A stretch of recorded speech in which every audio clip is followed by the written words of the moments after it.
কথা বলতে বলতে থেমে যাচ্ছেন, আবেগ ধরে রাখতে পারছেন না।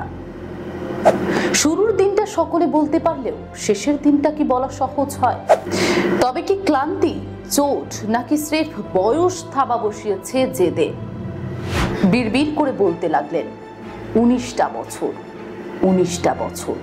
ভারতীয় ফুটবলের সুনীল সমুদ্রে তিনিই ছিলেন জাহাজ, তিনিই নাবিক, তিনি সুনীল ছেত্রী। দেশের জার্সি গায়ে আর দেখা যাবে না সুনীল ছেত্রীকে খেলার ময়দানে। কে সুনীল ছেত্রী জানেন? 21 বছর আগে এই শহরেই শুরু করেছিলেন ফুটবল জীবন। তখন 18-র তরুণ তিনি। সুব্রত ভট্টাচার্যের হাত ধরে মোহনবাগানে রেখেছিলেন পা। সবুজ মেরুনের কোচ তখন সুব্রত ভট্টাচার্য। 18-র তরুণকে দেখে বাবলুদা বলেছিলেন, এ ছেলে অনেক দূর যাবে। সুব্রতর কথা অক্ষরে অক্ষরে ফলে গিয়েছে। 21 বছরের বর্ণময় ফুটবল জীবনের শেষ হতে চলেছে এই কলকাতাতে। 6 জুন কুয়েতের বিরুদ্ধে শেষ ম্যাচ খেলবেন সুনীল ছেত্রী। এ শহর তার বড়ই প্রিয়। ফুটবলার হিসেবে যেমন প্রতিষ্ঠা দিয়েছে, তেমনি এ শহরের জামাইও তিনি। তাই যুব ভারতীকেই বেছে নিলেন অবসরের ম্যাচ হিসেবে।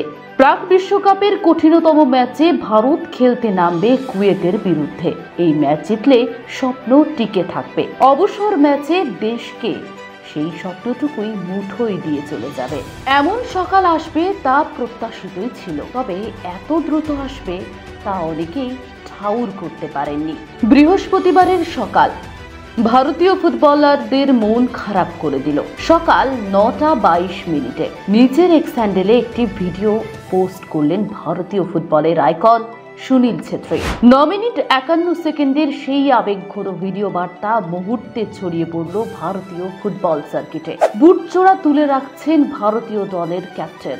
6 জুন কলকাতার যুব ভারতী ক্রীড়াঙ্গনে দেশের জার্সিতে শেষবারের মতো নামছেন সুনীল ছেত্রী।